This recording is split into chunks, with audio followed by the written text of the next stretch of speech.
بسم اللہ الرحمن الرحیم۔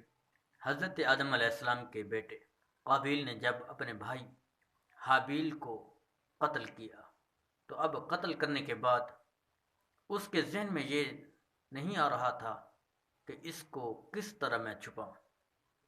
وہ اپنے بھائی کی لاش کو کندھے پر اٹھائے بوری میں لپیٹے پھر رہا تھا۔ کئی دنوں تک وہ پھرتا رہا، حتیٰ کہ اس کے جسم سے، حابیل کے جسم سے، لاش سے بدبو آنا شروع ہو گئی، اور اس قابیل کو کوئی طریقہ نہیں سوجھ رہا تھا۔ تو اللہ رب العزت نے قرآن میں ارشاد فرمایا کہ قابیل کو کوے نے قبر میں دفن کرنے کا طریقہ سکھایا۔ قرآن پاک میں ہے فَبَعَثَ اللَّهُ غُرَابًا يَبْحَثُ فِي الْأَرْضِ لِيُرِيَهُ۔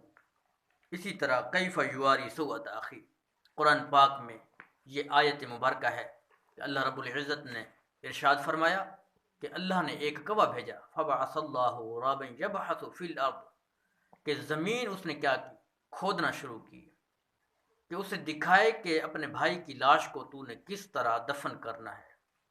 ایک کوا بھیجا، اس نے زمین کو کھودنا شروع کر دیا، اور اپنے جیسا ایک اور کوا بھی لایا تھا، اس نے زمین کو کھود کر اس کے اندر اس کو ڈالا اور ڈال کے اوپر سے مٹی ڈال دی۔ تو یہ تھا طریقہ جو کوے نے قابیل کو بتایا۔